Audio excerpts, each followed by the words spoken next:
Son las 7 de la mañana, 4 minutos. María Alejandra, ¿cómo le va? Buenos días. Muy buenos días, Juan Roberto, ¿qué tal? Ya llevamos ininterrumpidamente 2 semanas. La semana pasada estuvimos en debates y esta semana, como ustedes lo han visto en esta primera emisión, hemos escuchado a diferentes candidatos. Escuchar, yo creo que esa es la clave.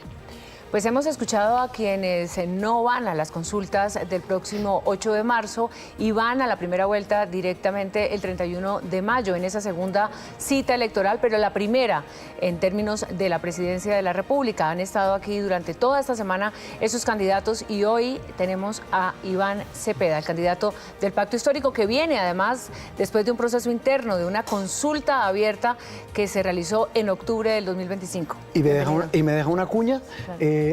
Nos lo habíamos visto solo en plaza pública, entrevistas poco, ¿no? Bueno, no, siempre hago Buenos días, doctor Iván Cepeda. de prensa y muchas gracias, Juan Roberto y María Alejandra, por esta oportunidad. Y no, yo siempre he dispuesto al diálogo. Eso es lo que he hecho durante mi vida política y lo sigo haciendo en esta campaña. Bueno, ¿cómo va la campaña? Lo hemos visto en mucha plaza pública, en todo el país. Yo creo que es la campaña electoral que más actos públicos en plaza pública. ¿Cuántos ha hecho? Nosotros hemos hecho más de 50 actos y tenemos previsto otros más. No nos alcanza el tiempo para cubrir todos los requerimientos, las peticiones que nos hacen. Son actos multitudinarios, como se ha podido ver, fundamentalmente con la participación del movimiento social, gente con la que yo he compartido muchos años luchas distintas, víctimas, movimiento campesino, pueblos indígenas, afro, pero también la ciudadanía. Entonces, yo creo que el balance es satisfactorio en cuanto a nuestra movilización electoral. Ese encuentro con la ciudadanía y en esas movilizaciones, ¿cómo le está funcionando? ¿Cómo le está, digamos, llegando a Iván Cepeda? Porque de todas maneras, el paso del Senado a una candidatura que se ha ido consolidando después de octubre, ¿qué le pasa a una persona como Iván Cepeda en ese contacto que de pronto se crea? Y de paso me cuenta cómo se organizan esas manifestaciones. Bueno, lo primero es que siento una enorme emoción porque realmente percibo mucho afecto y mucho reconocimiento en la gente. Y creo que eso, pues, digamos, independientemente de lo que a mí me corresponde, creo que es un reconocimiento al propio gobierno y a lo que ha hecho en estos años por la gente, sobre todo por la gente que ha tenido las condiciones más difíciles en el país y en muchas regiones rurales y en la periferia de las grandes ciudades. ¿Cómo se organizan con la gente? La gente hace los esfuerzos. Nosotros no financiamos en ninguna clase de movilizaciones. Nuestra campaña es una campaña, lo he dicho desde el comienzo, austera, y he cumplido con ese presupuesto. Y entonces eso hace que haya una fuerza que se despliega en los territorios, que también nosotros creemos se va a expresar en las urnas, primero el 8 de marzo y después el 31 de mayo. Ya vamos a hablar de todos estos temas de política, de su programa, de su campaña, pero le quería hacer una pregunta, lo hablábamos con María Alejandra ayer. A mí personalmente me ha llamado la atención que usted lee los discursos. Sí, eso es una decisión. Eso no es común, ¿por qué? Por varias razones. Primero, porque nosotros queremos que nuestro programa quede claramente establecido. Entonces, son 50 actos, son 50 discursos, son 50 elaboraciones que se pueden encontrar fácilmente para que no se diga que estamos haciendo retórica, demagogia, que estos son cosas que uno promete en el calor de una manifestación con las emociones. No, aquí hay un planteamiento serio y es un planteamiento que está condensado en ya, no sé, tal vez 200 páginas que están allí disponibles para que se puedan examinar. Cada una de esas intervenciones públicas trae propuestas sobre temas concretos y han sido desplegados con una lógica, así que ahí está el programa. Ahora bien, yo también puedo hacer, lo he hecho durante mis años en el Congreso, intervenciones orales. En el Congreso siempre se interviene sin texto escrito, así que no es un asunto de una limitación en esa materia, sino porque quiero apelar a la rigurosidad y la claridad del planteamiento. Bueno, las campañas suelen decirse o resumirse en continuidad o cambio. En este caso, usted es el candidato de la continuidad de este proyecto progresista que ha estado en el gobierno de Gustavo Petro. En términos generales, esa continuidad, ¿a usted en qué le está dando fuerza y en qué le está restando? Porque, por supuesto, hay claros y oscuros del balance de este gobierno. Pues unos matices a ese planteamiento. Yo creo que hay que continuar lo que es lo más importante, lo mejor que ha dejado el gobierno. En algunos puntos habrá cambios, y habrá cambios, yo diría, también profundos y serios. Y en lo que tiene que ver con la continuidad, habrá profundización de la propuesta esencial de este gobierno, que a mi juicio es la política social. Y yo creo que eso es profundamente benéfico para el país. ¿Por qué? Porque este gobierno ha mostrado que el problema social en Colombia, cuando digo el problema social me refiero a la pobreza y a la desigualdad social, no son cargas, no son simplemente una inversión forzada de un gobierno y del Estado, no, es una inversión para el desarrollo. Digamos, lo nuevo del gobierno Petro y del planteamiento que hemos hecho es que invertir en lo social es invertir en el crecimiento económico y en el desarrollo del país. Y ese planteamiento ha mostrado frutos y por eso lo vamos no solo a continuar, sino a radicalizar. Esa palabra ha sido objeto de discusiones. Sí, vamos a hacer una política social que cada vez transforme más y pueda erradicar la pobreza y también superar la desigualdad social. ¿En qué políticas, por ejemplo? Exactamente, te iba a preguntar. ¿En qué políticas específicas para hablar de esa palabra que usted dice puede asustar, hablar de radicalizar y la profundización de esas reformas sociales? ¿En qué en concreto? Yo creo que ya hay unas reformas que están en curso. La reforma agraria, por ejemplo, ha sido muy importante en este gobierno. Yo creo que este es el primer gobierno que tiene realmente una política seria, con resultados visibles de reforma agraria. Y ahora el reto no es solamente entregar tierras, titularlas, como está establecido en el Acuerdo de Paz de 2016, sino también pasar a que la economía campesina se convierta en un motor de la economía nacional. Para eso es necesario seguir avanzando en el crecimiento agropecuario del país, que ha sido uno de los éxitos de este gobierno. Este gobierno tiene mucho que mostrar en materia de desarrollo de la economía agropecuaria. Así que allí habrá un vector de desarrollo social muy importante.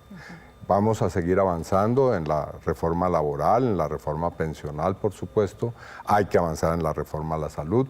Es necesario profundizar la reforma en materia de educación. Y lo más importante también en este aspecto es el desarrollo de los territorios.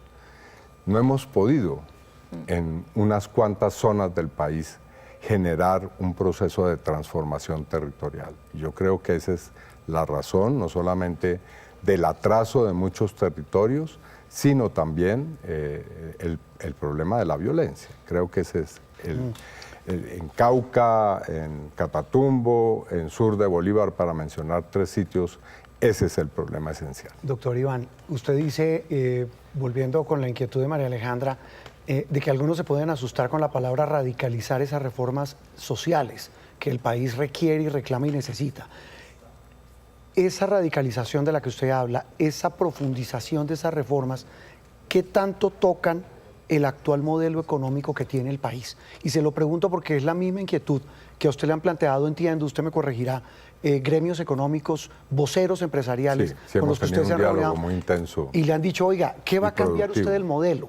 ¿Eso qué va a transformar o en qué va a radicalizar o en qué puede cambiar el modelo económico del país? Yo creo que es muy importante que en esto haya total claridad. Nosotros seguimos la línea que ha planteado en esto durante los años de gobierno tanto el presidente Petro como el Pacto Histórico. Nosotros no estamos por acabar con el capitalismo en este estadio del desarrollo nacional. Creemos que hay que hacer un capitalismo productivo. Y eso significa que haya una redistribución efectivamente de la riqueza, pero que esa redistribución sirva a la prosperidad de la sociedad. Es decir, nosotros creemos que es necesario superar la idea de que acabar con la pobreza es casi que equivalente a hacerle un daño a la riqueza que hay en ciertos sectores de la sociedad. No, yo creo que se puede conciliar la prosperidad de todos los sectores.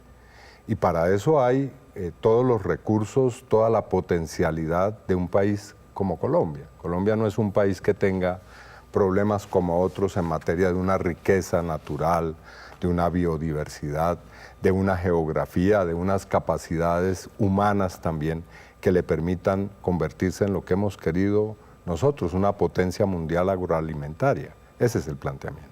Y ese planteamiento en estos años ha mostrado ser un planteamiento correcto. No porque sea una discusión ideológica, sino porque hay cifras que lo muestran de una manera bastante concluyente. Pero la tensión que se ha generado entre el gobierno actual y el sector privado dice otra cosa, doctor Iván, y se lo digo porque el presidente ha decidido dividir al país en buenos y malos, en ricos y pobres, y en que hay que quitarles a los ricos para darles a los pobres. ¿Usted va a continuar con ese planteamiento? No, yo no creo que ese sea el planteamiento que ha hecho el presidente, y la demostración más palmaria de esa afirmación es que las empresas, las grandes empresas del país, han tenido ganancias muy importantes. Eso es otra cosa, pero que lo ha dicho, lo ha dicho. O sea que la política no ha sido acabar con la empresa privada. Ha habido una discusión muy intensa, ha habido intentos de un acuerdo nacional, ha habido incluso pactos que han tenido éxito. Yo le menciono uno de ellos porque tuve que ver con él. La venta de tierras por parte de Fedegan al Estado colombiano para ser entregadas al campesinado. O sea que sí ha habido posibilidades de un diálogo. En otros campos no. Bueno, entonces ahí hay un reto. La invitación que yo hago es a que desarrollemos un diálogo honesto, serio, leal, para que podamos lograr la prosperidad del país o seguir desarrollando lo que ya hemos avanzado en esa materia. En ese sentido, y para profundizar esas reformas y esas políticas sociales, pues está al frente de una realidad fiscal. Y aquí hay una preocupación sobre si el crecimiento que se está planteando de algo más del 2.8 para Colombia en las últimas cifras pueda ser sostenible para lo que viene, y si el nuevo gobierno, que si usted es elegido presidente, tendrá que enfrentar es esa realidad fiscal. Una deuda enorme, un gasto público que tendría que reducirse o un aumento de impuestos. ¿Usted en esa fórmula cómo se plantea? Hay otra vía, además, de la cual voy a hablar ahora, pero bueno, sí. Primero el origen del déficit. Sí.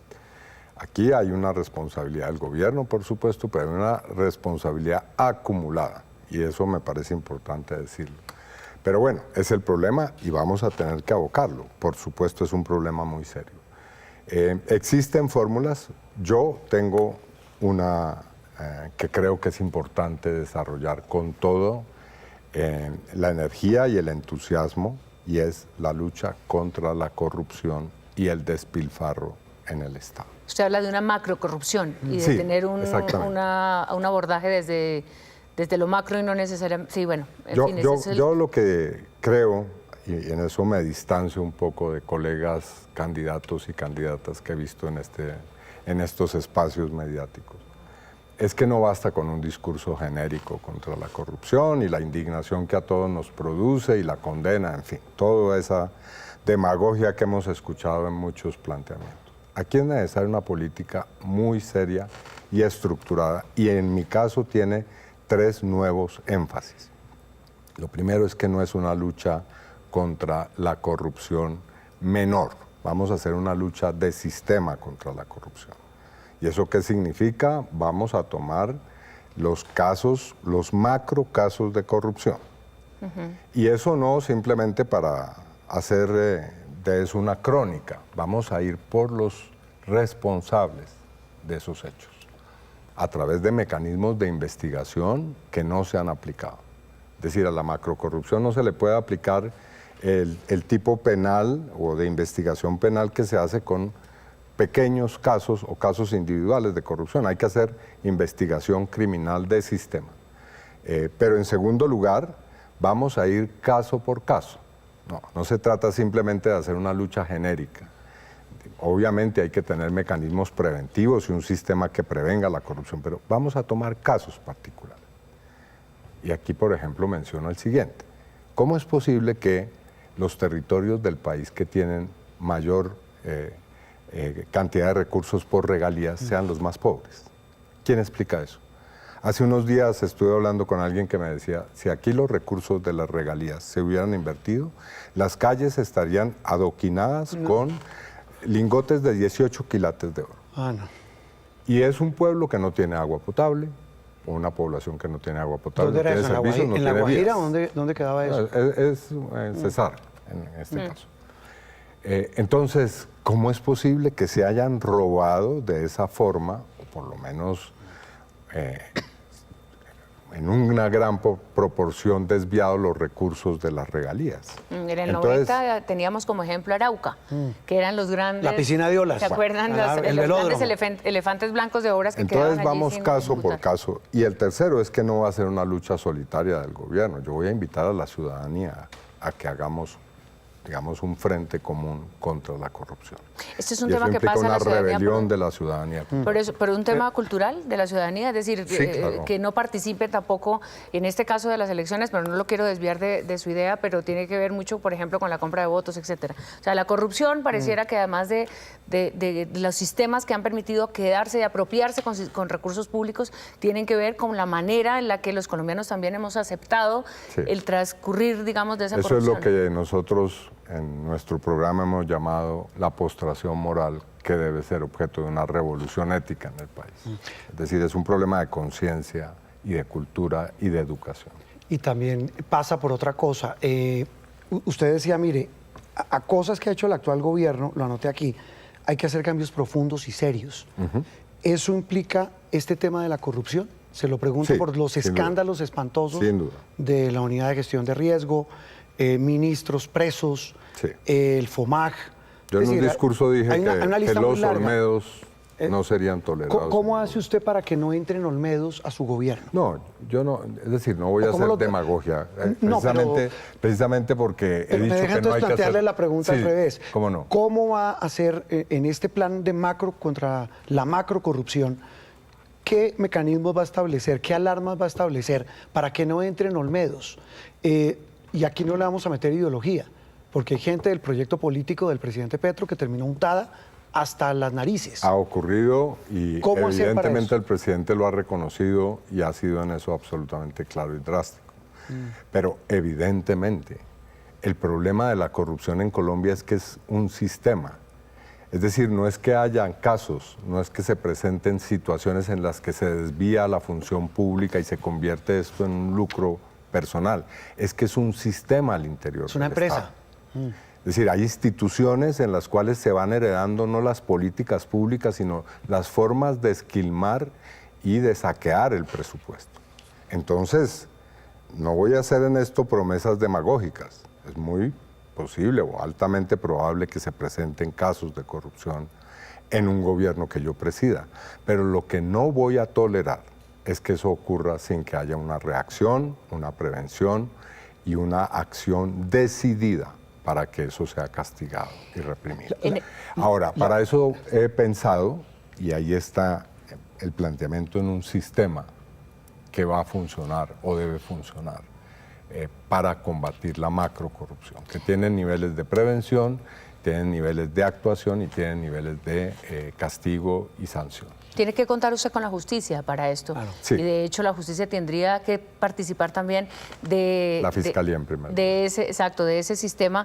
Y tiene que tener cambios también, porque hemos visto también que muchas partes, muchos procesos también en su impunidad, entre comillas, y en el aplazamiento de las decisiones hacen parte de la misma corrupción. Alejandra, ¿qué tal, doctor Iván? ¿Qué tal este señor Matos, el que sale caminando semejante escándalo de corrupción y ofreció un preacuerdo con la fiscalía, era una moto y una camioneta? Y lo peor es que la fiscalía le parecía buenísimo. Pero aquí el problema primero es cómo se investiga esto. Es decir, esto no puede seguir siendo investigado caso por caso. Aquí hay que desarrollar lo que se llama la investigación de sistema. Es decir, hay que crear o desarrollar, cuando ya hay en la Fiscalía unidades para esto, una forma de investigar y reprimir esos delitos que corresponda a su naturaleza. ¿Y hay normatividad suficiente para esto? Y se lo pregunto porque usted también habla, y voy a enlazar las dos cosas, de una Asamblea Nacional Constituyente. Y a veces cuando se plantea esa idea, inicialmente los defensores de la Constitución del 91 y el plano político que se está discutiendo de este tema es no. Cepeda viene una constituyente para cambiarlo todo. No. En este tema de la normatividad y, digamos, del cuerpo de leyes de Colombia, para, por ejemplo, lograr esos cambios de sistema, ¿son con lo que tenemos o para qué sería la constituyente? Yo creo que es perfectamente posible hacer esos cambios sin necesidad de grandes cambios normativos. Ahora, otra cosa es que en Colombia se requiere una reforma a la justicia, pero no depende una cosa de otra. Yo creo que existen instrumentos suficientes para hacer una lucha contra la corrupción mucho más profunda y clara con lo que ya hay. Ahora, sobre la Asamblea Constituyente he sido muy claro en el planteamiento. Yo creo que efectivamente puede ser un escenario, pero siempre y cuando haya un proceso de concertación y de acuerdo nacional. Yo creo que hay que dar ese paso, hay que intentar llegar a un acuerdo sobre los problemas esenciales. ¿Cuáles son esos problemas? Aquí ya hemos hablado de dos, la corrupción y los cambios en materia de política social. Si hay una concertación sobre esos temas, el mecanismo mediante el cual podamos hacerlos viables desde el punto de vista normativo y constitucional, lo podemos pactar. Y esa puede ser una asamblea constituyente. El otro gran pilar de estos temas, que son, doctor Iván Cepeda, que el país plantea a los colombianos es el de la seguridad. Y ahí usted lo mencionaba, es el otro gran tema del que sus detractores hoy le recuerdan todo el tiempo, aquí en todo lado. Sí. Usted dicen ellos, usted es el gran responsable porque usted fue, dicen, el arquitecto de la paz total. Estaba viendo aquí la ley 2272 del 2022, sí, que facultaba al gobierno para hacer esa estrategia, sacar adelante. ¿Qué tan responsable se siente usted políticamente del desastre del orden público que está hoy el país? No, yo me siento orgulloso de haber trabajado por la paz en Colombia.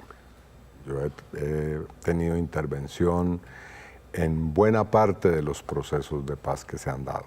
Unos han tenido éxito, como es el acuerdo de paz que se firmó en 2016. En ese acuerdo tuve un papel en buena parte discreto de un trabajo de facilitación. Pero he trabajado en otros procesos. Algunos no han fructificado por diversas razones. Pero yo creo que trabajar por la paz, lo dice la Constitución, no es solamente un derecho de los colombianos, es un deber. Y como tal no puede ser criminalizado. La explicación de que por la política de paz hay violencia es una explicación que a mi modo de ver es absolutamente deleznable, superficial y absolutamente retrógrada. Pero me da pena, es decir, ¿para usted esta paz total funcionó? No, podemos discutir sobre los resultados en materia de paz, pero ahora me parece que es importante que discutamos si es la política de paz la causa de la violencia. Y lo que yo diría es lo siguiente, los grupos armados en Colombia funcionan hoy sobre la base de economías ilícitas que son bollantes, que tienen un desarrollo global, no solamente en Colombia. El problema de las redes del narcotráfico no es un problema colombiano, es un problema que va desde Alaska hasta la Patagonia. Hoy en día hay redes criminales en todos los países latinoamericanos y el problema de las drogas, para no hablar de otros, se ha convertido en un problema transnacional, evidentemente. Así que ahí hay un problema. No digo que en Colombia nos debamos simplemente justificar con que el problema es transnacional. No, ahí hay un problema que debemos abocar. Sí. Pero también está el problema de la minería ilegal del oro, que es tan grave o más grave que el problema del narcotráfico. Entonces, es allí donde está el problema, no en la política de paz.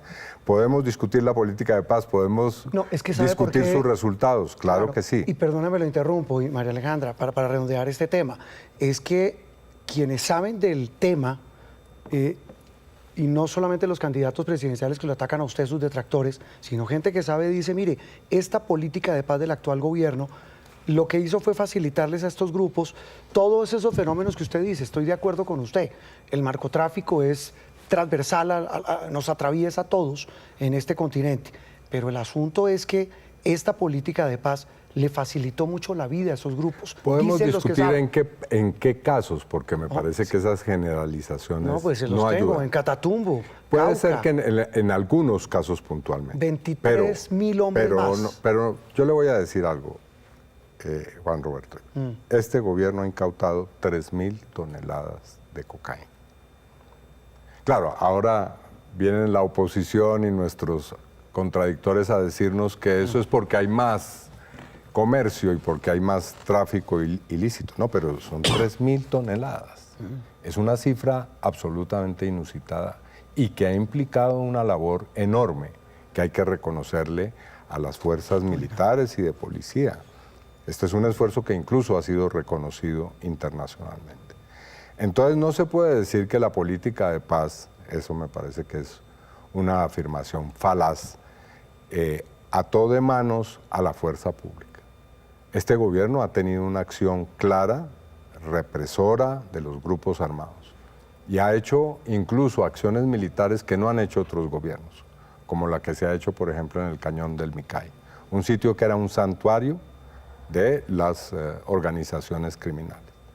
Entonces, evidentemente aquí podemos discutir, podemos hablar de cómo diseñar una política de paz, pero la conclusión no puede ser de ninguna manera que buscar la paz es inmediatamente sinónimo o que es equivalente a promover a los grupos armados y a la criminalidad, como le he escuchado, no digo que aquí se esté planteando así el argumento, pero sí se lo he escuchado a los detractores de la política del gobierno. Miremos entonces cuál sería la política de seguridad y luego hablaremos de una comunicación que usted le acaba de hacer a las fuerzas militares, tal vez en otro tipo, digamos, de área que es las condiciones para el cuerpo. Pero creo que es íntimamente. Claro, que está íntimamente ligado, pero en una política de seguridad, de control territorial, de llegar allí donde esas fuerzas criminales han crecido y han establecido un contacto con la población que muchas veces confunde en el hecho de asumir casi que funciones de Estado, proveyendo además bienes y servicios en esas poblaciones, que es el reemplazo total del Estado. ¿Cuál es el planteamiento? El planteamiento aquí es que la política de seguridad no es una política aislada, ni es una política hegemónica, es una política que se integra al conjunto de la política del Estado. Y yo creo que hay que tener una política de seguridad fuerte, pero tiene que ser una política que actúe en una armonía y en una articulación plena con otras políticas. Digamos, ¿dónde está el problema aquí? Bueno, uno podría decir que en todo el país, pero fundamentalmente hay 5 o 6 territorios donde se concentra el problema. Esos territorios hay que desarrollarlos. Ahí hay que desarrollar un tipo de economía distinta. Si no lo logramos, podrá haber la política de intervención militar más poderosa del planeta. Ahí, no. Hemos estado 70 años en esa historia. Entonces, la política de seguridad es parte de una política integral del Estado, para lo que se ha intentado en otros momentos, pero que hay que avanzar en ello, la presencia integral del Estado en el territorio para poder cambiar las condiciones del conflicto armado y de la violencia. También en los territorios urbanos, por supuesto. Esto no es solamente con relación a los territorios rurales. Ese es un asunto claro, por lo tanto mi política de seguridad no es una política que esté exclusivamente centrada en cómo vamos a fortalecer las capacidades militares y de inteligencia del Estado, eso tendrá que hacerse por supuesto, pero fundamentalmente es de transformación de los territorios y de ataque de las causas de la violencia, entre las cuales la pobreza y la desigualdad social en las zonas rurales y en las zonas marginales urbanas es fundamental. Doctor Iván, si ¿usted ya ha pensado quién va a manejar el tema de seguridad en su eventual gobierno? No puedo dar nombres, pero sí será alguien que tenga pues tanto la experiencia como la capacidad, como el experticio necesario para poder desarrollar una tarea de tal responsabilidad. Ahora, tiene que ser una persona también con la cual, digamos, compartamos una visión de la seguridad, por supuesto. No, es que me quedo pensando una cosa, porque además vienen 2 elementos claves también ahí, que son lo que está pasando en Venezuela, doctor Iván, y lo que pasó en la reunión del presidente Petro con el presidente Trump en la Casa Blanca, que tienen que estar o están íntimamente ligados con la seguridad en Colombia. Usted en un eventual gobierno suyo, ¿cómo recoge eso que hereda de esta fase final del gobierno Petro? Yo creo que una de las zonas precisamente que hay que prestarle atención en su transformación son las zonas fronterizas, tanto la de Venezuela como la de Ecuador, porque allí hay una concentración precisamente de factores que han estimulado la violencia, de lado y lado de la frontera. Bueno, en Venezuela está el ELN y otros grupos armados, y aquí en Colombia tenemos al Tren de Aragua. Eso implica una política que debe tener un componente, por supuesto, de cooperación y de trabajo conjunto de las fuerzas militares y de policía y de inteligencia de ambos países. Pero también implica una política de transformación del territorio, e implica una cooperación económica, e implica además lo que ha hecho de manera acertada este gobierno, estimular el comercio, el intercambio entre los países. La política de cerrar fronteras bajo el gobierno anterior, el gobierno Duque, fue un fracaso. No solamente no terminó cumpliendo un propósito que había anunciado ese gobierno, que era debilitar o intentar debilitar el gobierno venezolano, sino que además arruinó a los comerciantes en la frontera. Así que hay que desarrollar una política diplomática, comercial, de intercambio, y que también tiene un carácter de cooperación militar que permita que la zona de frontera se desarrolle y pueda resolver el problema que tiene hoy. El asunto energético ha sido protagonista en este gobierno. Desde el comienzo, el presidente Petro no solamente habló de la transición energética, sino que además puso el tema del cambio climático y del asunto ambiental en el centro de ese debate. ¿Cuál es su mirada frente a los retos que hoy hay? Un sindicato como la USO diciendo hay que seguir explotando y explorando, y bueno, y ya hablaremos de política, ya que menciono la USO, pero por ahora hablemos del tema. El tiempo muerde, ¿no? Pero por ahora hablemos si es la USO, bueno, sí. Pero ya entramos ahí, pero rápidamente el tema energético, que también es muy importante alrededor de los recursos naturales de Colombia y su explotación y su política, digamos, de recursos que pueden venir de ahí. La política de nuestro gobierno tendrá el énfasis de la protección de la riqueza natural, de la biodiversidad, de la Amazonía, de nuestro país. Es un deber, no solamente con nuestro país y nuestra población, sino con el mundo. Nosotros somos guardianes de una riqueza que es planetaria. Ahora bien, esa política debe ser compatible con el desarrollo, no solamente de la transición energética, sino también de la explotación de ciertos recursos, con unos ciertos parámetros, con unos ciertos controles, con unas licencias ambientales que permitan realmente que no se le cause un daño irreparable al país. Pero no se cierra no usted habrá fracking, a nuevos... eso sí lo digo claramente. No va a haber fracking, no eso le iba a preguntar. No, fracking no. Está demostrado el daño que le hace el fracking a la naturaleza, a los territorios, al subsuelo, a la riqueza hídrica, así que no. Pero yo tuve ya una conversación con el gremio de la explotación del petróleo y del gas, y ha abierto ese diálogo, pues la posibilidad de un intercambio que nos permita, pues, examinar fórmulas. Antes de entrar a política, es que tanto tema. Usted habla de cambios profundos de lo que ha pasado en este gobierno y de su programa, porque es lo importante. El tema de la salud, que es el otro gran tema, sí. El otro gran lunar, ¿cómo fue que dijo María Alejandra? La otra gran sombra. Usted dirá, puede tener matices, pero lo que está pasando con el sistema de salud, pues ya todo lo hemos visto. ¿Qué cambio una profundo? Desgracia anunciada.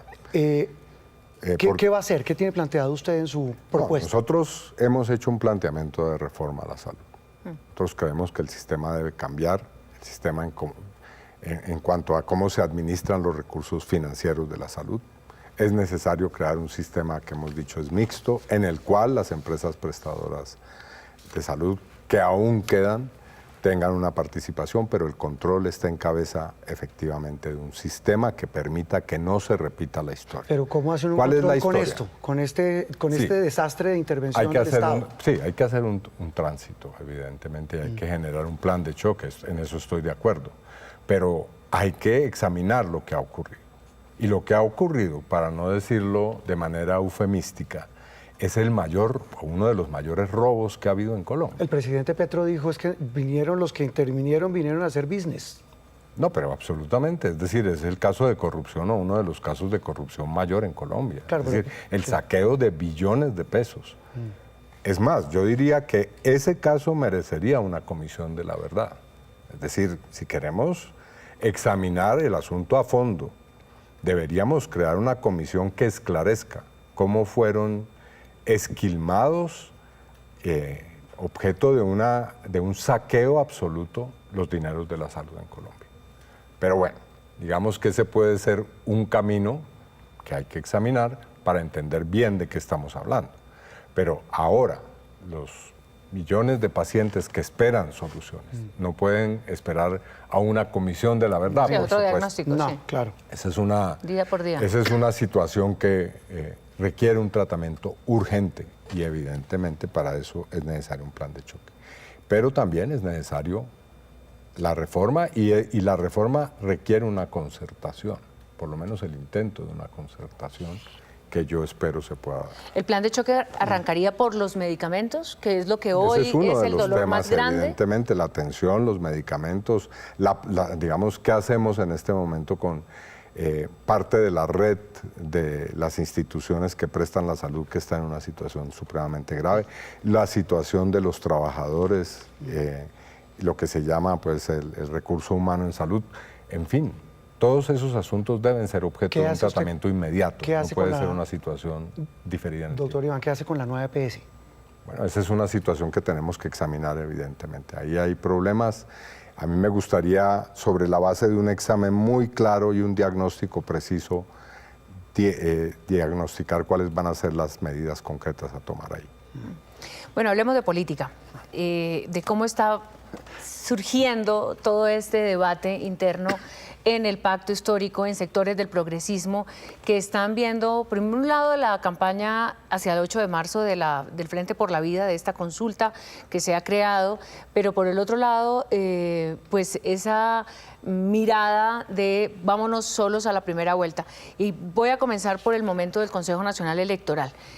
Usted dijo, yo me voy a primera vuelta porque ya se veía venir que venía lo del Consejo Nacional Electoral, o porque ya veía muy complicado un litigio que podría entrar ahí. Porque hubo una decisión, y esa decisión fue muy clara y categórica.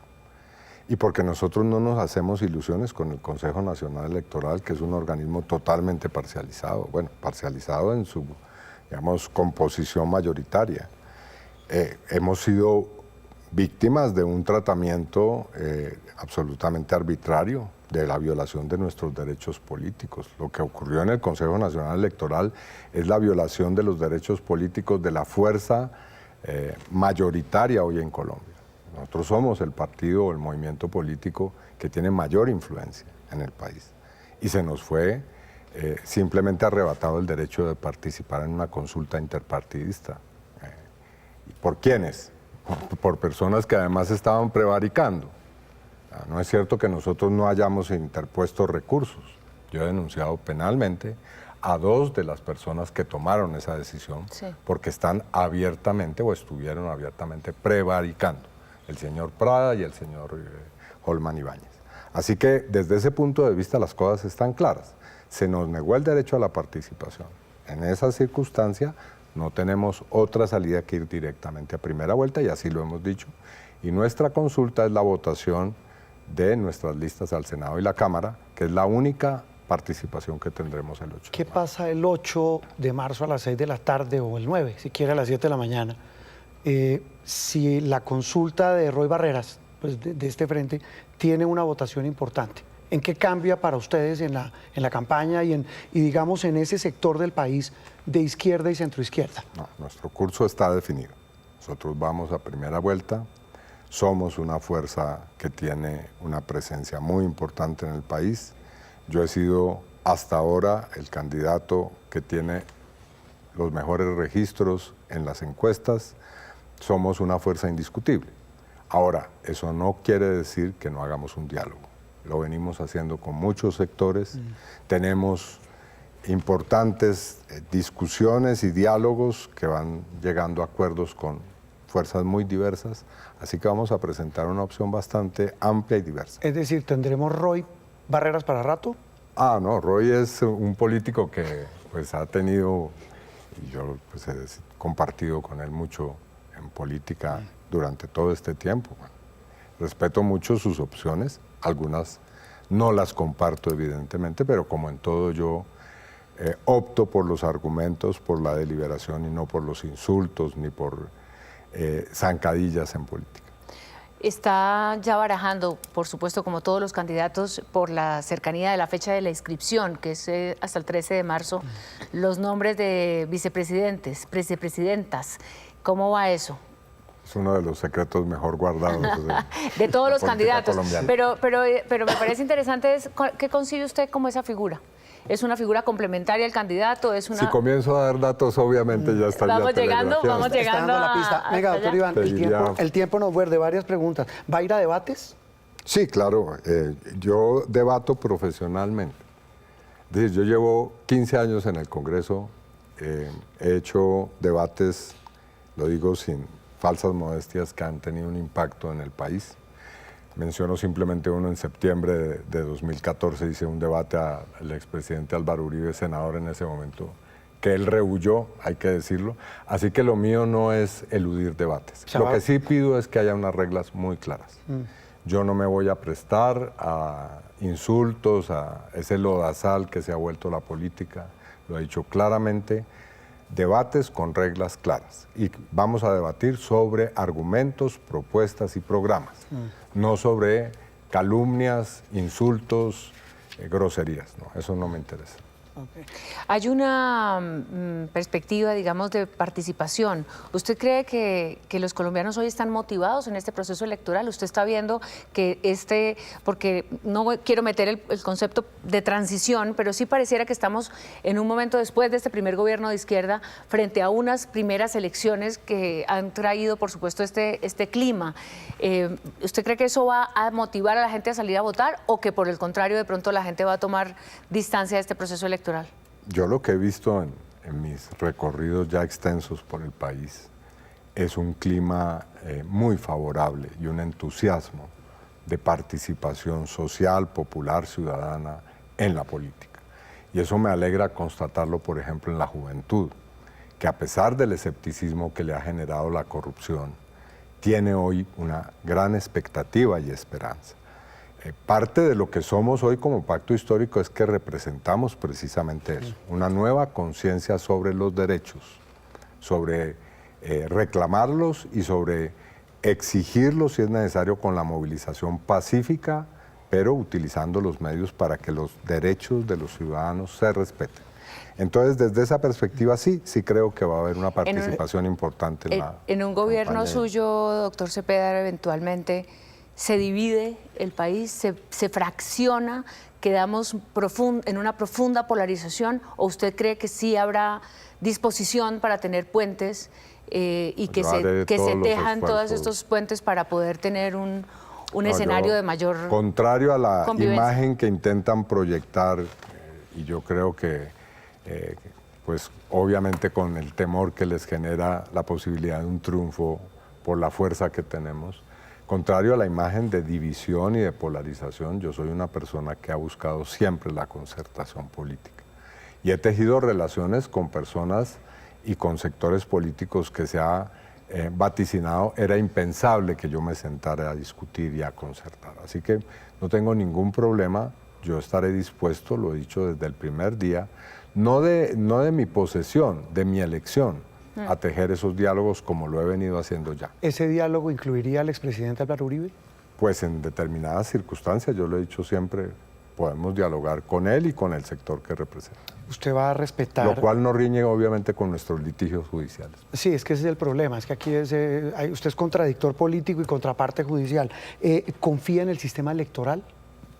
No, yo más allá de decir y entregar cheques en blanco, lo que digo es...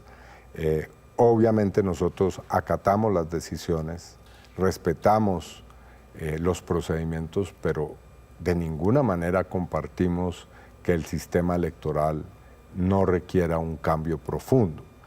Nosotros creemos que el Consejo Nacional Electoral debe ser eliminado y debe ser sustituido por una instancia imparcial que permita realmente generar un juez neutral frente al proceso electoral. Eso no lo es de ninguna manera hoy el Consejo Nacional. Pero este aparato electoral es el que va a arbitrar y va a organizar estas elecciones. Obviamente, y para eso nosotros vamos a crear los controles necesarios. Tenemos ya un dispositivo que nos va a permitir hacer una observación mesa por mesa de nuestros resultados. Testigos Del partido y que tenemos también grupos de abogados que van a participar en el escrutinio. Pero sabe que me deja preocupado, doctor Iván, porque dice que no entrega un cheque en blanco. No, cheque en blanco en términos de decir que nosotros creemos ciegamente y que elogiamos la manera en cómo actúa el sistema electoral hoy. Pero usted está hablando del Consejo Nacional Electoral, pero la registraduría. Hemos sido víctimas de las arbitrariedades.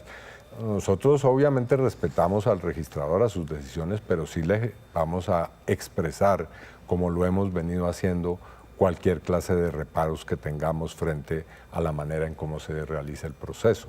Es nuestro legítimo derecho y lo vamos a ejercer. Me deja una pregunta de sus detractores que dicen, el sistema electoral sirve si ganamos y si no, no sirve. No, nosotros hemos reconocido las victorias y las derrotas. Y eso el presidente Petro ha sido una persona profundamente respetuosa de la institucionalidad. No creo. Bueno, esa es una discusión, por supuesto. Sí, muy interesante, pero seguramente, y tiene razón María Alejandra, hablamos de campaña, no del gobierno, pero sí usted plantea ser el quien continúa este proceso y este modelo de gobierno. Pero, doctor Iván, el tiempo come, mire, ya se nos fue. Sí, yo quiero decir algo sobre ese particular. Nosotros no somos simplemente convidados a la democracia. Nosotros, como fuerza política, hemos construido también esta democracia. Hemos participado en la Constitución del 91, en su elaboración. Hemos participado en todos los procesos e instituciones democráticas. Somos demócratas y como tal defendemos la democracia. Ahora, eso no quiere decir de ninguna manera que cerremos los ojos y que no podamos emitir opiniones críticas frente al sistema y modificarlo, utilizando los procedimientos que da el propio sistema para ello. Muy bien, Colombia está en un proceso electoral muy interesante, muy retador, son muchos desafíos. Estamos además en un momento en el que las redes sociales, en el que la información vertiginosa que le llega a los ciudadanos, pues nos hace justamente ese trabajo periodístico mucho más riguroso, mucho más exigente, y aquí estamos, pues, Juan Roberto, en un camino de conocer y de escuchar a los candidatos hacia la presidencia en este proceso del 2026. Esa frase final suya es clave, María Alejandra, escucharlos y que la gente escuche sus propuestas, y pues ese es el espíritu de este espacio. Cuando los diálogos son respetuosos y productivos como este, son satisfactorios, y agradezco este espacio. Doctor Iván Cepeda, gracias por haber venido a Noticias Caracol y lo esperamos en los debates, ¿no? Dijo que venía en los debates. Ya vendrán, reglas, sí, claro. Ya vendrán esa recta después que se preparen. Esa recta larga, que será la recta final, pero que todavía falta para el 31 de mayo, la primera vuelta electoral, y por ahora preparémonos para lo que viene, que es el 8 de marzo, esas elecciones legislativas en las que estamos haciendo mucho énfasis, que es muy importante que los ciudadanos entiendan la importancia de elegir el Poder Legislativo, Congreso y Senado y Cámara, para el próximo 8 de marzo. Es difícil votar, pero cada vez hay más pedagogía para eso. Eso es importante, la pedagogía, para que la gente entienda de lo que se está jugando la democracia colombiana. 7:52 minutos, nos vemos el lunes, ¿no? Tenemos más entrevistas. Tenemos más entrevistas, sí, señor. 7:52 minutos, sigue la primera emisión de Noticias Caracol.